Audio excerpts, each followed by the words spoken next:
So I haven't made a life story video in quite some time, probably 10 months at this point, but my mom made lasagna a few days ago and it just reminded me of a very odd tale that happened. So I know it's going to be hard for a lot of you guys to believe what I'm about to say because I look like Gollum from Lord of the Rings, but I used to work out a lot. In fact, I was really into fitness, like fitness dicking you. Ever since high school, I would go to the gym like 3 or 4 times a week, and I actually got into decent shape, but unfortunately for personal reasons, I stopped going to the public gym about a year ago. You know, I still care about my health and my body to an extent, but I've definitely been lacking in the workout department, so I started doing home workouts again, which has been a blast. But anyway, while I was discussing with my mom about how much I dislike lasagna, I unlocked a core memory, something odd that happened to me over a year ago at my old public gym.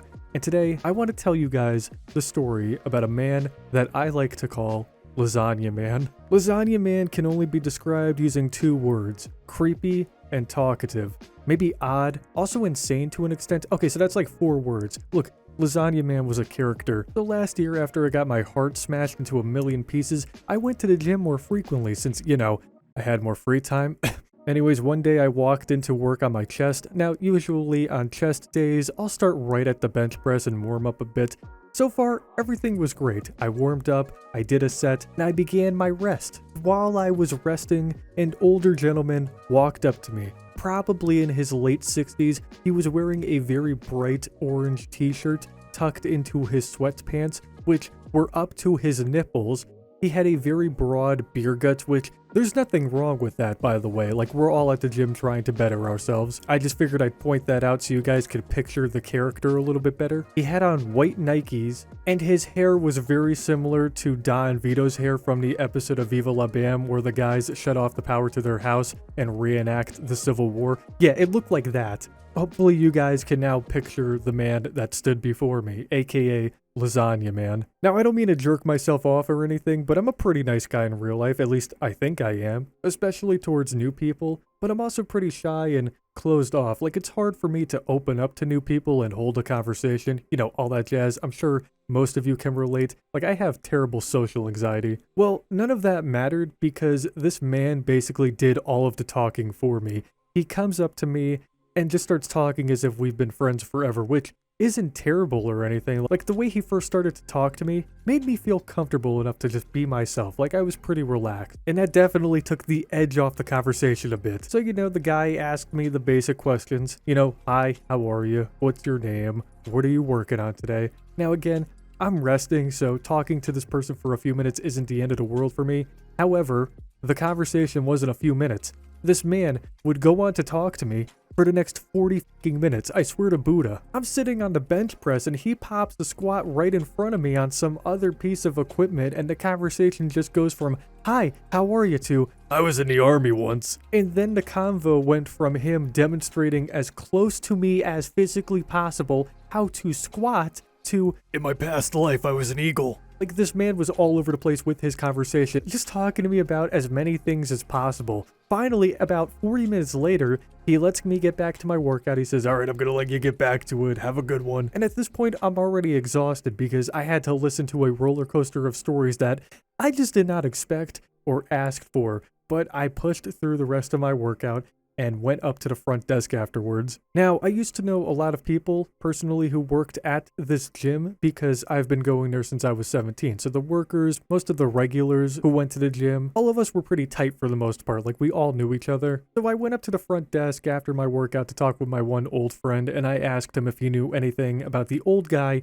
that talked my ear off for 40 minutes. And immediately he goes, oh my God. He literally goes up to everyone and just starts talking to them during their sets. And then he went on to tell me that he's gotten a couple complaints from people because of this man interrupting their workout. Now, that got me thinking a little bit. Maybe the guy was just lonely and wanted a friend. Like, maybe he wanted someone to listen to him. Again, I'm a decent human being in real life, so I didn't make a big deal about the guy anymore for the rest of the day. I figured he just wanted a friend to talk to for a few minutes, and I honestly felt honored and pretty happy that I quite possibly made that man's day a little bit better, even though I couldn't keep up with any of the shit he was talking about. But then I go to the gym the following day for legs. I'm at the dumbbells doing some front squats, minding my own business with my headphones on, blasting probably Chelsea Grin or whatever, and then all of a sudden, as I go to take a quick seat on the bench next to me and take my headphones off, guess who pops a squat right next to me? Yep, Lasagna Man. But this time it was different. There was no hello or how's it going or anything like that this time around. The first thing to come out of his mouth was, "Do you like lasagna?" And at this point I'm trying not to have a stroke because, well, who the hell starts a conversation off with, "Do you like lasagna?" And also because the day prior, I spent way too long at the gym and I did not want to spend another extra hour at the gym on this particular day because it's leg day. Like leg day, I like to just get in, get my shit done, go home, and cry. So I told the guy no, because lasagna is just Italian macaroni cake. And then we begin another 40 to 50 minute conversation that I just cannot escape for the life of me.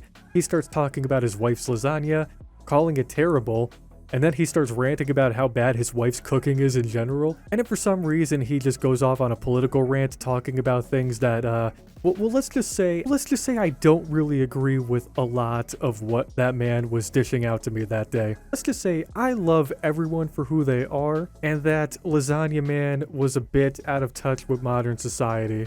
This conversation lasted at least another 40, if not 50 minutes. I just couldn't continue my set because he kept talking and talking about bizarre shit. Once he finally took off, I just gave up. I went home after that conversation. I should have stayed and I should have completed my workout that day, but there was no life or energy left in me. Lasagna Man sucked the life force out of me. Before I left for the day, I asked my old friend at the desk what times Lasagna Man usually comes in. I also filled him in on the stories he told me, including the lasagna question, which of course is where he gets his name from. And from that day on, I started going to the gym an hour later just to avoid Lasagna Man. You know, again, I did not mind talking to him, but he was such a distraction that I couldn't focus, even with headphones on. A few other people at the gym also told me the same story. The man would go up to them every single day and just start talking about whatever. Now, even though I went to the gym an hour later, I still saw Lasagna Man a few more times, but not to the extent of the first two situations. Well, you know what? Except for one other time. One day as I got done with my workout, I headed into the locker room to make my protein shake and grab my bag. But guess who comes out of the shower with nothing on, not even a towel, and just looks straight at me, starts smiling, and starts talking. Yeah, like come on, dude. Luckily, he didn't hold the conversation for too long, but Jesus Christ. I haven't seen Lasagna Man in over a year, and at this moment in my life, I just hope he's doing well. I hope he at least learned to have an appreciation for his wife's cooking. I hope he learned to be more open-minded, and I just really hope he's not having a conversation with another stranger while naked. Cheers, Lasagna Man. But that was the tale of Lasagna Man. Hopefully you guys enjoyed it for what it was. If you guys did enjoy this story, you got a laugh out of it, leave a like, subscribe to the channel if you're new, click the bell icon, follow me on all of my social links, and join my Discord server. Links are in the description below. Have a great day, everyone, and remember to never put lasagna in your pockets.